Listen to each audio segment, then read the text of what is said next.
दोस्तों, हमारे हिंदू परंपरा के अनुसार जब भी कोई इंसान का मौत हो जाता है तो उसके शरीर को जला दिया जाता है। जबकि मुस्लिम परंपरा में उनके शरीर को कब्रिस्तान में दफनाया जाता है। लेकिन कुछ बुरी आत्माएं ऐसे भी होते हैं जो मरने के बाद भी इस दुनिया को छोड़कर जाने के लिए तैयार नहीं होते हैं। आज की कहानी में मैं आप लोगों को एक ऐसी कब्रिस्तान के बारे में बताने जा रहा हूँ जहाँ पर एक भटकती आत्मा रहता था। 20 साल से वो भटकती आत्मा अपनी प्रतिशोध की ज्वाला में जल रहा था, जो रात के 9 बजते ही एक होटल में किसी का इंतजार करता था। आखिर वो भटकती आत्मा कौन है और वो किसका इंतजार करता था? क्या वो 20 साल से जिस प्रतिशोध के लिए भटक रहा था उसका प्रतिशोध पूरा हुआ? जानेंगे हम आज की इस छोटी सी कहानी में। नमस्कार दोस्तों, मैं हूं संतोष और आप लोग देख रहे हैं हमारा YouTube channel Bajrangi story land.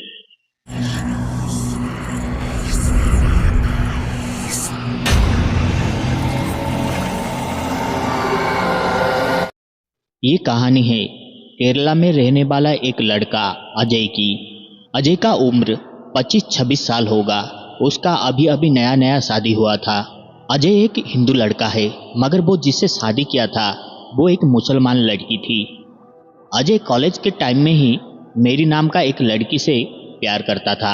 मेरी और अजय एक दूसरे से बहुत ज़्यादा प्यार करते थे। इन दोनों का प्यार देखकर दोनों का परिवार भी शादी के लिए हाँ कर दिए। अजय को अपना प्यार बहुत ही आसानी से मिल गया था, क्योंकि इन दोनों का परिवार बहुत ही अच्छे थे। इन दोनों के परिवार में जात धर्म का कोई भी भेदभाव नहीं था। मेरी के पिताजी के पास एक छोटा सा होटल था। उनका कोई दूसरा औलाद नहीं था, मेरी अकेले ही थी। अपने एकलौती बेटी का शादी होने के बाद मेरी का पिताजी वो जो होटल था वो अजय को दहेज के रूप में दे दिए। आगे जाकर अजय उस होटल को संभालने लगा। मेरी के पिताजी अजय को होटल की चाबी देते समय ये कहा था कि बेटा, ये होटल मेरी जिंदगी की कमाई है। मेरे बेटी के साथ साथ तुम्हें इस होटल का भी ध्यान रखना पड़ेगा। और हाँ, चाहे कुछ भी हो जाए, रात के 9 बजने के बाद इस होटल को तुम बंद कर देना। क्यों, किस लिए, तुम मुझे ये मत पूछना। बस इतनी सी बात का ध्यान रखना कि रात के 9 बजते ही इस होटल को तुम बंद करके चले जाना। मगर मेरी के पिताजी अजय से एक ऐसी राज छुपा कर रखे थे जिसके वजह से अजय को आगे जाकर बहुत ही मुसीबत का सामना करना पड़ा। आखिर वो रात के 9 बजने के बाद होटल को बंद करने के लिए क्यों कह रहे थे, ये आगे जाकर आप लोगों को पता चल जाएगा। वैसे देखा जाए तो अजय की लाइफ बहुत मस्त चल रहा था। नई नई शादी हुई थी और उसे दहेज के तौर पर एक अच्छा खासा होटल भी मिल गया था। उसे कहीं काम करने के लिए भी जरूरत नहीं था। अजय का होटल जिस जगह पर था वहां से कुछ ही दूरी में एक पुरानी कब्रिस्तान थी। अजय रोज की तरह होटल जाता और उसके ससुर के कहे गए मुताबिक 9 बजते ही होटल को बंद करके आ जाता था। वो कभी भी ये नहीं सोचा कि उसके ससुर ने 9 बजने के बाद उस होटल को बंद करने के लिए क्यों कहा है। एक दिन की बात है, केरला घूमने के लिए कहीं से कुछ टूरिस्ट आए थे। उस वक्त रात का समय था। काफ़ी ज़्यादा ढूंढने के बाद उन्हें कोई अच्छा सा होटल नहीं मिला। आखिरकार उन्हें एक होटल मिला, वो था अजय का होटल। उन्होंने सोचा कि शायद इस होटल में हमें खाने के लिए कुछ अच्छा मिल जाएगा। ये सोचकर सारे टूरिस्ट उस होटल के अंदर गए। इतने सारे लोगों को देखकर अजय बहुत ज़्यादा खुश था, मगर 9 बजने से पहले ही उसे होटल भी बंद करना था। सारे लोगों के कहे गए मुताबिक अजय ने जल्दी जल्दी करके सब लोगों के लिए खाना बनाया और कुछ समय के बाद खाना बनकर तैयार भी हो गया था। खाना इतना स्वादिष्ट था कि सारे लोग अजय की तारीफ करते करते नहीं थक रहे थे और सारे लोग कुछ समय के बाद खाना खाकर वहां से चले भी गए थे। तभी अचानक अजय की नज़र दीवार पर लटका हुआ घड़ी के ऊपर गया। उस वक्त रात के 10:10 हो चुका था। कस्टमरों की ध्यान रखते हुए अजय को इस बात का पता नहीं चला कि कब समय बीत चुका था। जैसे ही अजय ने घड़ी को देखा तो तुरंत ही अपनी दुकान को बंद करने के लिए सोचा, मगर उस वक्त बहुत ज़्यादा देर हो चुका था। बाहर अचानक से ही बारिश होने लगा, जिसके वजह से अजय दुकान बंद करके अपने घर नहीं जा पाया। उसने सोचा क्यों ना आज की रात मैं इस दुकान में ही सो जाऊं। ये सोचकर अजय उस रात को उस दुकान में ही सो जाता है। रात को 1 बजे अजय को होटल में कुछ अजीब सा आवाजें सुनाई देता है। अजय, अजय, उठ जाओ अजय। अजय, वो आवाजें कुछ ऐसा लग रहा था कि कोई उसे बुला रहा है। आ जाओ अजय, मेरे पास आओ। अजय, मेरे पास आओ। इस तरह का आवाजें सुनने के बाद अजय का अचानक नींद टूट गया। उस वक्त अजय को ऐसा लगा कि किचन में कोई है। अजय उस कमरे से निकलकर किचन रूम के अंदर गया। वहां जाकर देखा कि वहां पर कोई भी नहीं था।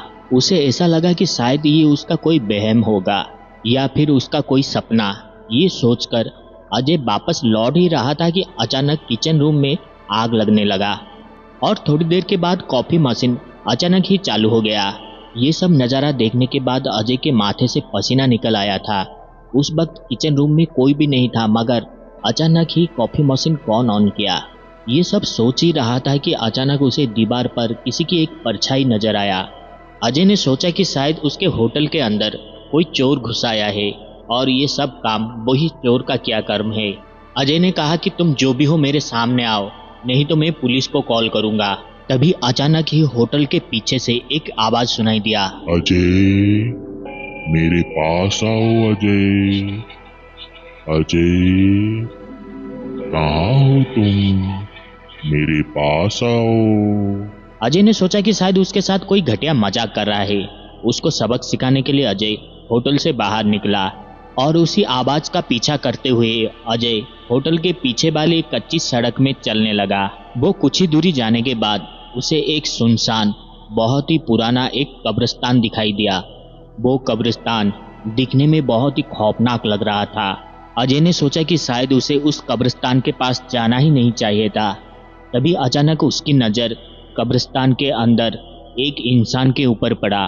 उसने देखा कि उस कब्रिस्तान में कोई तो खड़ा है, मगर काफ़ी अंधेरा होने के वजह से उसका चेहरा ठीक से दिखाई नहीं दे रहा था।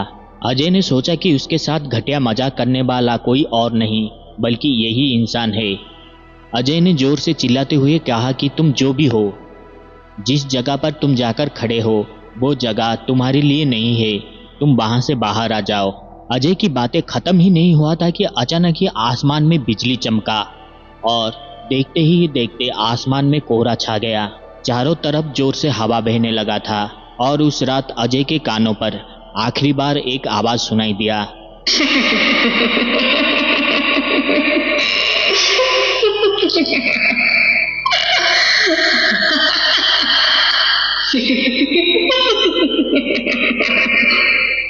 उसके बाद अजय के साथ क्या हुआ उसे कुछ भी पता नहीं। उसके अगले ही दिन सुबह सुबह अजय की परिवार वाले अजय को ढूंढते हुए होटल आए, क्योंकि रात को अजय घर नहीं गया था और काफ़ी ज़्यादा बारिश होने के वजह से रात को अजय की परिवार उसे ढूंढने के लिए बाहर भी नहीं निकल पाए थे। जैसे ही सुबह हुआ तो उन्होंने सोचा कि रात को बारिश होने की वजह से अजय होटल में ही रुक गया होगा। ये सोचकर सारे लोग होटल में पहुंचे। वहां पहुंचने के बाद उन्होंने देखा कि एक होटल की कोने पर अजय आराम से सो रहा था। अजय के पिताजी अजय को देखकर कहने लगे कि बेटा, सुबह हो गया है, उठ जा, चल घर चलते हैं। मगर उस वक्त अजय किसी के साथ भी बातचीत नहीं किया, सीधा वहां से उठकर अपने घर चला गया। और घर पहुंचने के बाद अजय ने मेरी को खाना खाने के लिए मांगा। मेरी कहने लगी कि ठीक है, आप बैठिए, मैं आपके लिए खाना लगाता हूँ। तभी अजय के पिताजी मेरी को आवाज़ देते हुए कहने लगे कि बहू, मुझे ज़ोर से प्यास लग रही है, क्या तुम मेरे लिए एक पानी का गिलास ला सकते हो? मेरी ने अजय को कहा कि आप बैठिए, मैं बस बाबूजी को पानी देकर आ रहा हूँ। ये कहकर मेरी पानी का एक गिलास लेकर चला गया। बाबूजी को पानी देकर जब वो कमरे के अंदर लौटी तो वहाँ का नज़ारा देखकर मेरी हैरान हो गई। मेरी ने देखा कि किचन के अंदर जितना भी खाना था सब अकेला ही अजय खा गया था और अजय किचन के अंदर बैठकर कुछ अजीब सा आवाज़ें निकाल रहा था।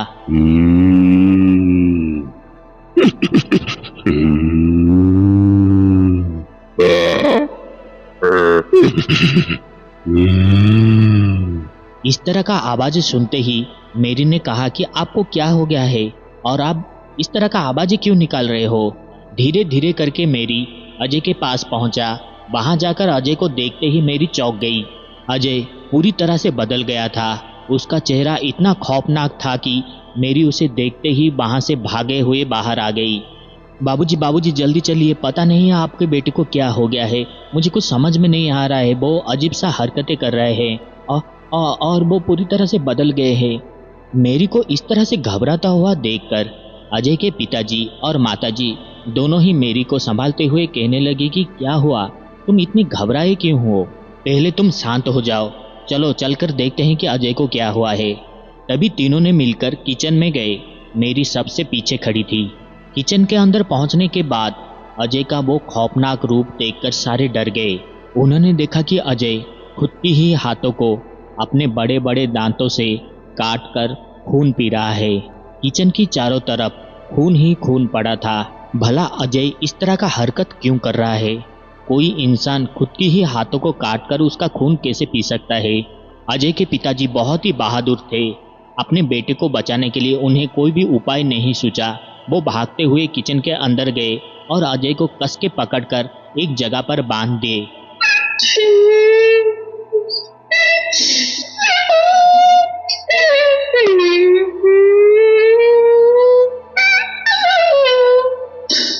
अजय एक छोटे बच्चे की तरह रोते रोते कहने लगा कि नहीं छोड़ूंगा, किसी को भी नहीं छोड़ूंगा।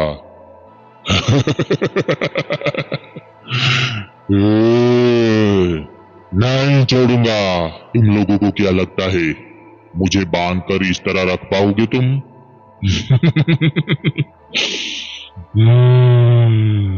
देखते ही देखते गांव के सारे लोगों को अजय के बारे में पता चल गया और वो अजय को देखने के लिए उसके घर जा पहुंचे। किसी को भी कुछ समझ में नहीं आ रहा था कि आखिर अजय के साथ क्या हुआ है। अजय का इस तरह का हालत देखकर मेरी रोते हुए अपने पिताजी को फोन लगाई और कहने लगी कि पापा, पता नहीं आपके दामाद को क्या हो गया है। वो कल रात से ही घर नहीं आए थे और आज सुबह जैसे ही घर आए तो वो कुछ अजीब सा हरकतें कर रहे हैं। मुझे कुछ भी समझ में नहीं आ रहा है। वो खुद को ही काट कर खाने के लिए सोच रहे हैं। आप जल्दी आ जाइए पापा, मैं क्या करूं, कुछ समझ नहीं पा रहा हूं। मेरी के पिताजी को जैसे ही पता चला कि अजय कल रात को घर नहीं आया था, तभी उन्होंने मेरी को पूछे कि बेटा, कल रात को दामाद घर नहीं आए थे तो वो किधर थे? पापा, वो कल रात को ज़्यादा बारिश होने की वजह से वो होटल में ही सो गए थे। मेरी के मुंह से ये बातें सुनते ही उसके पिताजी को चक्कर आने लगा। उन्हें समझ में आ गया था कि आखिर अजय के साथ क्या हुआ है। कुछ ही समय के बाद वो अजय को देखने के लिए वहां पहुंच गए थे, मगर उस वक्त घर में अजय नहीं था। अजय के परिवार अजय को लेकर हॉस्पिटल चले गए थे, तो इसलिए मेरी के पिताजी भी अजय को देखने के लिए वहां से हॉस्पिटल चले गए। अजय का हालत बहुत बुरा था।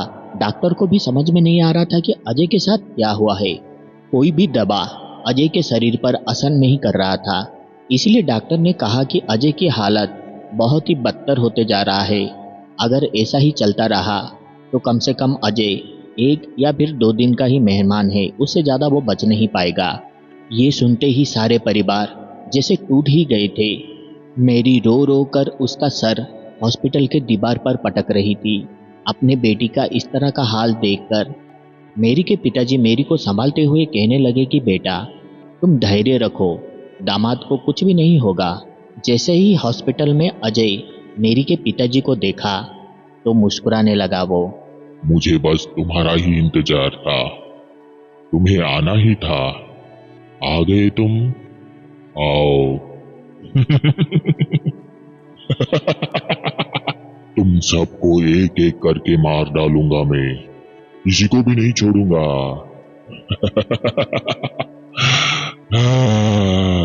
तुमने जैसे मुझे तड़प तड़प कर मरने के लिए छोड़ दिया था, मैं भी तुम्हारे सारे परिवार को धीरे धीरे करके तड़पा तड़पा कर मारूंगा।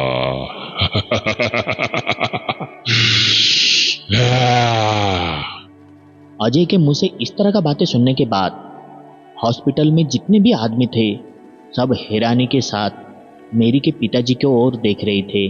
उनमें से कुछ लोगों को समझ में नहीं आ रहा था कि आखिर ये क्या हो रहा है, मगर कई सारे लोगों को ये समझ में आ गया था कि अजय के साथ जो भी हो रहा है, जो भी घटना घटा है, सब उसका कारण मेरी के पिताजी ही है। ये बातें मेरी को भी समझ में आ गया था कि अजय आज जिस हालत पर है उसका कारण उसके पिताजी ही है। पापा, सच बताओ पापा, ये क्या कह रहे हैं? आप किसको तड़प तड़प कर मरने के लिए छोड़ दिए थे और ये कौन सी बदला लेने की बातें कर रहे हैं? एक बात याद रखिएगा, अगर अजय को कुछ हो गया तो मैं भी जिंदा नहीं रहूंगी। मेरी के मुंह से इस तरह का बातें सुनने के बाद मेरी के पिताजी अपने सर को पकड़कर नीचे बैठ गए।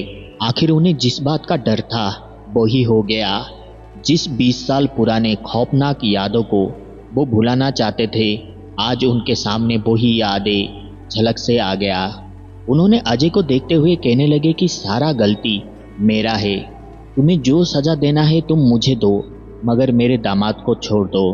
उस दिन गलती तो मेरा भी नहीं था, मगर मुझे किस बात का सजा मिला? नहीं छोड़ूंगा, किसी को भी नहीं छोड़ूंगा। तुम्हारे वजह से आज भी मेरा आत्मा भटक रहा है, मुझे मुक्ति नहीं मिल रहा है। बताओ सबको, तुमने मेरे साथ क्या किया था उस दिन, बताओ। उस वक्त हॉस्पिटल के सारे लोगों की नज़र मेरी के पिताजी के ऊपर था। सबको ये बातें समझ में आ गया था कि अजय के शरीर पर कोई प्रेत आत्मा का साया है। वो प्रेत आत्मा जो भी हो, उसके साथ बहुत ही बुरा हुआ है और उसका कारण मेरी के पिताजी थे।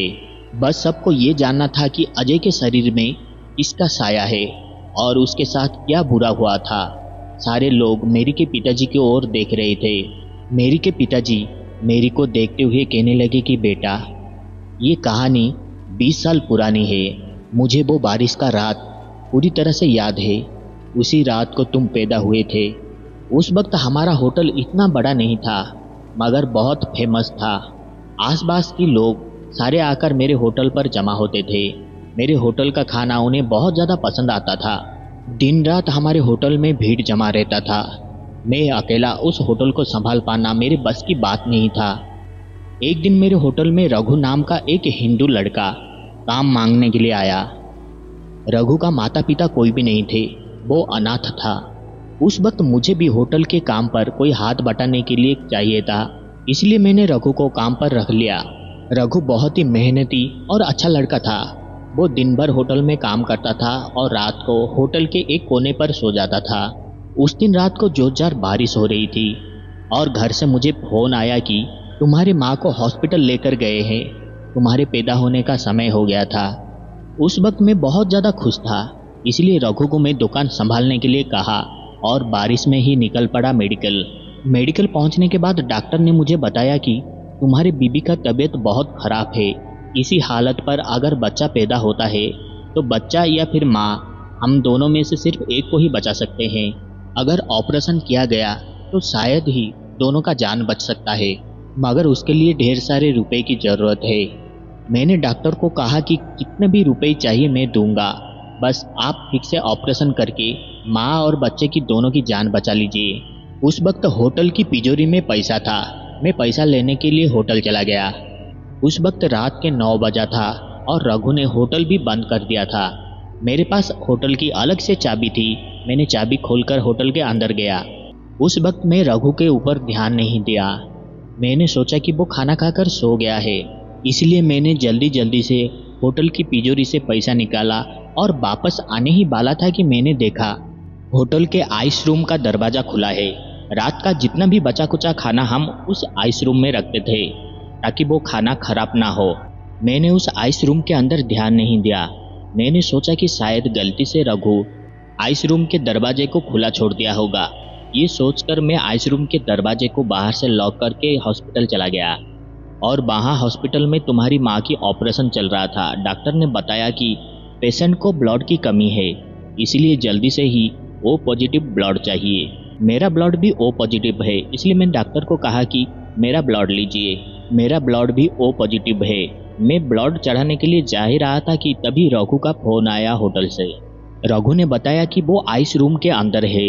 होटल का बचा कुचा खाना वो आइस रूम के अंदर रखने के लिए गया था, मगर पता नहीं कैसे आइस रूम का दरवाज़ा बाहर से लॉक हो गया है। मगर उसे पता नहीं था कि वो दरवाज़ा लॉक करने वाला मैं ही हूँ। उस वक्त गलती मेरा ही था। आइस रूम का दरवाज़ा बंद करने से पहले मुझे एक बार अंदर चेक करना चाहिए था। रघु ने ठंड से कांपते हुए बताया कि सर आप जल्दी आ जाइए, यहाँ बहुत ज़्यादा ठंड है।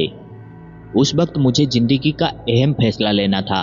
मैं हॉस्पिटल से होटल जाकर रघु को आइस रूम से निकालूं या फिर अपने बीबी बच्चे की जान बचाने के लिए ब्लड देने के लिए अंदर जाऊं।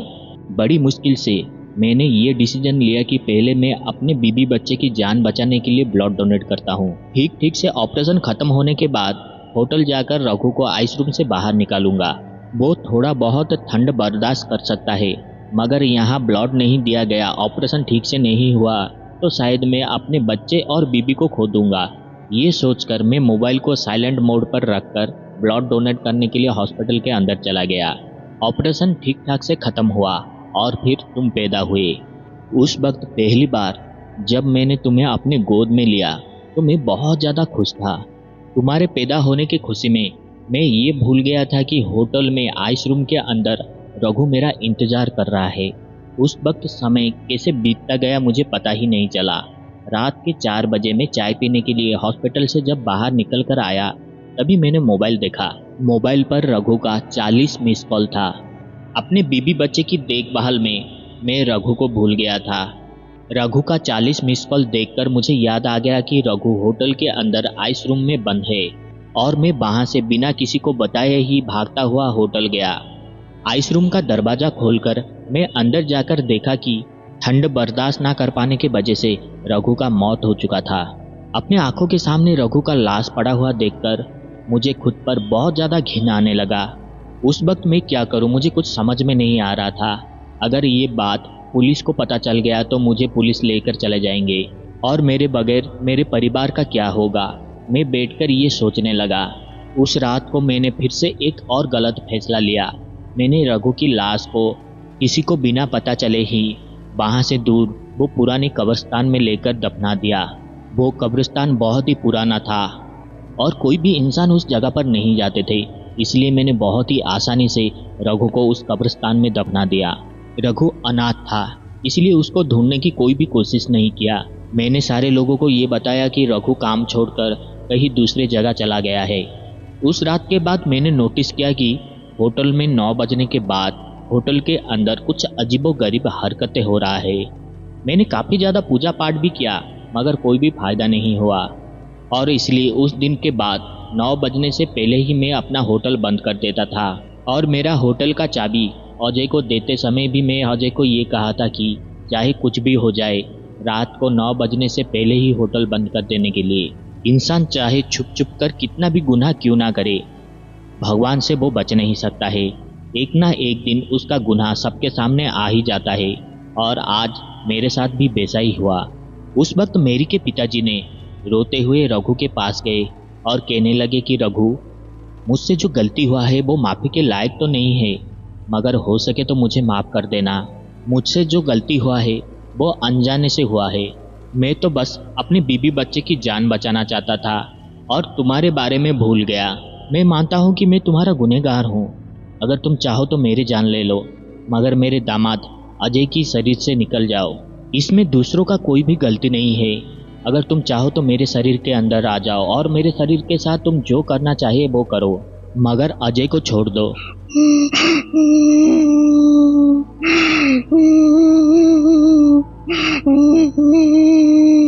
मालिक, मेरा इरादा किसी को नुकसान पहुंचाने के लिए नहीं था। आपसे जो अनजाने में गलती हुआ है उसके वजह से मेरा आत्मा पिछले 20 साल से भटक रहा है। जो भी हो गया उसे तो हम बदल नहीं सकते हैं, मगर आप चाहो तो मुझे मुक्ति दिला सकते हो। मैं एक हिंदू लड़का हूँ और हमारे परंपरा के अनुसार हमारा जब भी मौत होता है तो हमारे शरीर को जलाया जाता है। हमारे क्रियाकर्म करने पर ही हमारे आत्मा को मुक्ति मिलता है। अगर आप मेरी क्रियाकर्म करोगे तो मेरे आत्मा को मुक्ति मिल जाएगा और मैं अजय के शरीर से चला जाऊंगा। ये कहने के बाद अचानक ही अजय का शरीर हॉस्पिटल में नीचे गिर जाता है। वो एकदम शांत और बेहोश पड़ा था। अजय को देखकर मेरी के पिताजी को समझ में आ गया था कि उन्हें आगे क्या करना है। उन्होंने अपने साथ कुछ लोगों को पुराने कब्रिस्तान लेकर गए और जिस जगह पर रघु को दफनाए थे वहां पर खुदाई करने लगे। काफी खुदाई करने के बाद रघु का कंकाल उस जमीन के अंदर मिला। सब लोग मिलकर रघु के कंकाल को बाहर निकाले और हिंदू धर्म के पूरे विधि विधान के साथ रघु का क्रियाक्रम किया गया और रघु के कंकाल को जलाया गया, जिसके वजह से रघु की आत्मा को मुक्ति मिल गया और वो एक चमकता तारा बनकर आसमान में चला गया। अजय को होश आ गया था, मगर वो बेड से उठ नहीं पा रहा था। डॉक्टर ने बताया कि उसे ठीक होने में कुछ हफ्ते या फिर कुछ महीने लग सकता है। मेरी के पिताजी ने अपने किए गए गुनाह के बारे में पुलिस को बता दिया और सजा भुगतने के लिए कुछ सालों के लिए जेल भी चले गए। दोस्तों, कभी कभी हमारे साथ कुछ ऐसा भी होता है, हमारे लिए गए डिसीजन के वजह से किसी और को नुकसान पहुंचता है। अगर मेरी के पिताजी अपने होटल की चाबी किसी दूसरे को देकर रघु को बचाने के लिए कहते और वो खुद ब्लड डोनेट करने के लिए हॉस्पिटल में जाते, तो शायद किसी का भी मौत नहीं होता। उनके एक गलत फैसले के वजह से एक मासूम लड़का का जान चला गया। तो दोस्तों, ये था हमारा एक छोटी सी कहानी। वैसे आप लोगों को हमारी ये छोटी सी कहानी कैसा लगा मुझे कमेंट करके जरूर बताएगा। अगर आप लोगों को ये कहानी पसंद आता है तो वीडियो को एक लाइक और हो सके तो चैनल को एक प्यारा सा सब्सक्राइब जरूर कर दीजिएगा। आज के लिए बस इतना ही, फिर मिलते हैं एक नई वीडियो में एक नई कहानी के साथ। तब के लिए जय हिंद।